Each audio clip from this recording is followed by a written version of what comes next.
রূপ আনন্দ মনচিতে লাগিଅছি লয় কৃপা মধ্যে।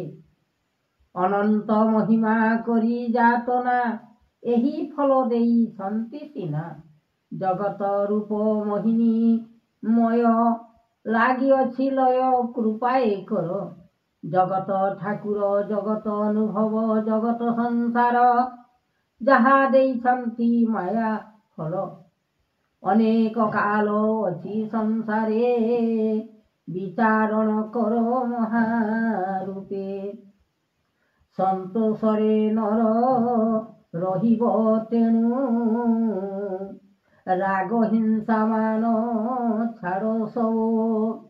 ଏମନ୍ତ ବିଚାର କରି ଭୁବନ ମଦ ମାଂସ ତେଣୁ ଛାଡ଼ ବହନ। ତେବେ ପାଇବ ସତ୍ୟ ଜ୍ଞାନ ଏମନ୍ତ ରୂପେ କହନ୍ତି ଲକ୍ଷ୍ମୀ। ନାରାୟଣ ରୂପେ ଧ୍ୟାନ କରି ଜଗତ ଠାକୁର ଅନନ୍ତ ମୂରତି। ଏମନ୍ତ ବିଚାର କର ବଡ଼ ଶକ୍ତି। ରୂପ ନିରଞ୍ଜନ ମାନ କଲେ ବିଚାର। ସତ୍ୟ ଜ୍ଞାନ ରୂପ ଧରିବ ନର। ସତ୍ୟ ରୂପେ ଚଳିଲେ ନ ଲାଗଇ କିଛି।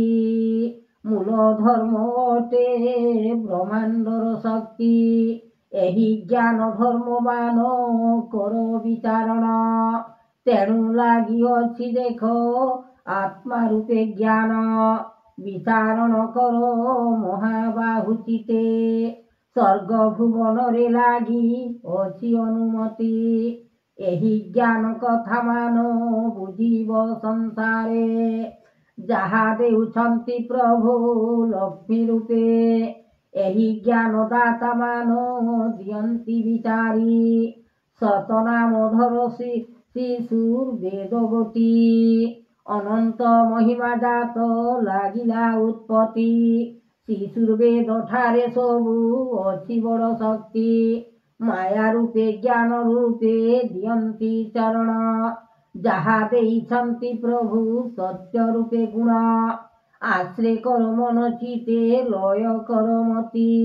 ଏହି ଜ୍ଞାନ ରୂପେ ତୁମ୍ଭେ ରଖିବ ଭକତି। ଭକତ ଭାବରେ ମନ ଚିତେ ଦେଇ କର୍ଣ୍ଣ। ଏମନ୍ତ ରୂପ ରକ୍ଷା କରିବେଟି ନାମ। ଚକ୍ରଧର ମହାବାହୁ ରୂପେ ଅଛି ଯାହା। ଏମନ୍ତ ଯେ ମନ କର୍ଣ୍ଣ ଦେଇ ରୂପେ ତାହା। ନିରାକାର ଦେବ ସ୍ୱାମୀ ଅଲେଖ ରମଣ। ବିଚାରଣ କର ମାତ୍ର ରଖିଅଛି ଗୁଣ। ସତ୍ୟ ନାମ ବହିଚିତେ କର ବିଚାରି। ଧର୍ମ ରୂପେ ନାରାୟଣ ରଖିବ ଯେ ଶକ୍ତି। ଏହି ରୂପେ ଫଳମାନ ଦେଉଛନ୍ତି ଗୋଟି। ବାକ୍ୟ ରୂପେ ନାରାୟଣ ସତ୍ୟ ଗୁରୁଦେବ। ଏମନ୍ତ ଯେ ଲାଗିଅଛି ସଂସାରର ଫଳ। ଜ୍ୟୋତିର୍ମୟ ବିଚାରିଲେ ମହାବାହୁ ଗୁଣ। ଏମନ୍ତ ଯେ ବିଚାରିଲେ ସତ୍ୟ ରୂପେ ଶୁଣ। ଯାହା କହୁଛନ୍ତି ଆତ୍ମା ଦେବ ମହାବାହୁ। ଶିଶୁର ବେଦ ଠାରେ କଥା ଅଛି ଯେ ସବୁ। କେଉଁଠାରେ ଶିଶୁର ବେଦ ରହି ଅନୁମତି। ସେ ଭାବନା କରୁଛନ୍ତି ମହାବାହୁ ଜ୍ୟୋତି। ଶିଶୁର ବେଦ ଜ୍ଞାନବାଣୀ ଲାଗି ନୃପନାଥ। ଶିଶୁର ବେଦ ଠାରେ ବାକ୍ୟ ବାହାରିବ ସତ୍ୟ। ନିରଞ୍ଜନ ନିରାକାର ଦେବ ମାୟା ଶକ୍ତି। ମହାବାହୁ ରୂପେ ଜ୍ଞାନ ହେବ ଯେ ଉତ୍ପତ୍ତି। ଅନ୍ଧାର ଉଜ୍ଜ୍ୱଳ ନାମ ଲାଗିବ ଯେ ରାତ୍ରି। ଦୀନ ଜନ ମହାମୁନି କହୁଛନ୍ତି ବେଗ ହୃଦୟ ଅନନ୍ତ ବିନା ଲାଗିଅଛି ସତ୍ୟ ନିରାକାର ଜନ୍ମବାଣୀ କହୁଛନ୍ତି ଦେବ ଏମନ୍ତ ମହିମା ଜାତ ହେଲାଣି ଉତ୍ପତ୍ତି ଅନନ୍ତ ଯେ ବେଦବାନା ରଖିଛନ୍ତି ଶକ୍ତି ରୂପ ନିରଞ୍ଜନ ବେଦ କର୍ମ ଯେ ଠାକୁର ଲାଗିଅଛି ଲୟ କୀର୍ତ୍ତି ଦୀନବନ୍ଧୁ ଭାବ ଏମନ୍ତ ପୁରାଣ ମାନ ଲେଖି ଭାବଗ୍ରାହୀ ଚକ୍ରଧର ମହାମୁନି କଲେ ଯୋଗ ସେହି ଯୋଗ ବଳେ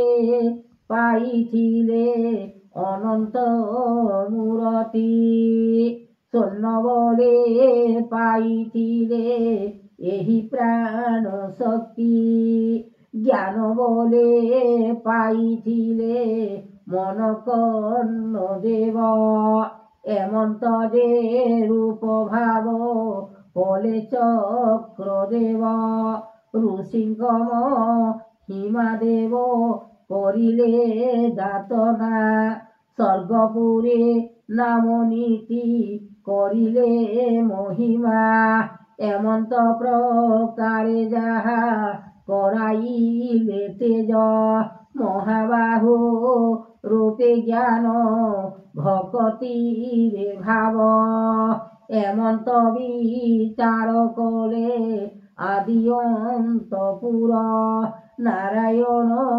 ବିଚାରିଲେ ଜ୍ଞାନ ବାକ୍ୟ ଦେବ ସତ୍ୟ ରୂପେ ଲଗାଇଲେ आहे ପୀତବାସ ଚରଣ ଯେ ସୃଷ୍ଟି ଫଳ ଦେଖିବେ ସକଳ ଆଣିଛନ୍ତି ମହାବାହୁ ମହାଚକ୍ରଧର ନିରାକାର ଜନ୍ମଦାତା ଅଣାକାର ଋଷି ଅନନ୍ତ ଭୁବନେ ମାୟା ଲଗାଇଲେ ଜ୍ୟୋତି কৃপা কর মন দেব মহিমা যাতনা স্বর্গ ভুবনরে নাম କରିଛନ୍ତି ସିନା ଏକାକ୍ଷର ମନ ଦେବ କଲେର ସମୟ ଯାହା ଦେଉଛନ୍ତି ପ୍ରଭୁ आहे ଚକ୍ରଧର ଏମନ୍ତ ମହିମା କୃପା କଲେ ଦୀନନାଥ ଜଗତର ସ୍ୱାମୀ ଦେବ ଅରୂପା ଯେ ନନ୍ଦ ଅଲେଖ ବ୍ରହ୍ମାଣ୍ଡ ରୂପ ଦିଶିଲାଣି ତେଣୁ ରୂପ ଯୁଗ ମହାଶକ୍ତି ଦେଲେ ମହାବାହୁ ସ୍ୱର୍ଣ୍ଣବଳ ବନ୍ତମାନ କରିଲେ ବିଚାର ଏମନ୍ତ ଯେ ଲାଗିଅଛି କୃପା କରୁନାଥ ଜଗତର ସ୍ୱାମୀ ମାୟା ଅରୂପ ମହିମା ଏମନ୍ତ ବିଚାର କର ଗୁରୁଦେବ ଆତ୍ମା ଜଗତ ଠାକୁରନାଥ କଲେ ବେଦ ସ୍ୱାମୀ ଅପୂର୍ବର ଫଳ ଦେବେ